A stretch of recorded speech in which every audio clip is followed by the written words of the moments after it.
c'est l'ingratitude, premièrement. Deuxièmement, ce sont les égos. Et troisièmement, c'est le moi.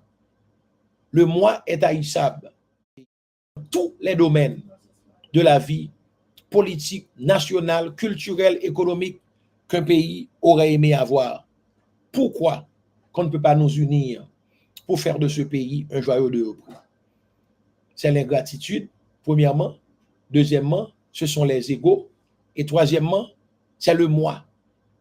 Le moi est haïssable, disait un grand philosophe. Et aujourd'hui, nous allons faire de notre mieux pour avancer dans la foi, pour avancer dans la vérité, pour avancer dans la plénitude de l'esprit. Il y a des gens qui s'érigent en dirigeants, en avocats, qui ne veulent pas entendre, qui ne veulent pas garder la foi. Mais nombre d'entre eux sont des méchants parce qu'ils croient que leur patrie, c'est ici, aux États-Unis. Nous avons un pays à construire et ce sont ceux qui sont qualifiés, qui sont capables. Tout le monde n'est pas né leader.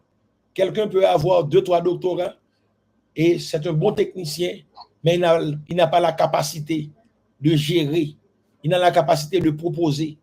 Alors, ce que nous allons essayer de faire, ce que nous voulons, ce sont des spécialistes en ressources humaines et de ne pas trop bousculer ceux qui ne veulent pas être des leaders. Les leaders sont nés, les leaders sont des rebelles. Dans le cas d'Haïti, nous sommes nés dans un pays très difficile. Pour arriver au certificat d'études primaires, c'est un combat.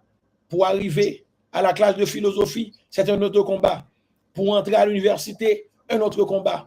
Pour terminer 5 années de la faculté des sciences, 6-7 années de l'école de médecine, 4 années pour les autres écoles, c'est difficile.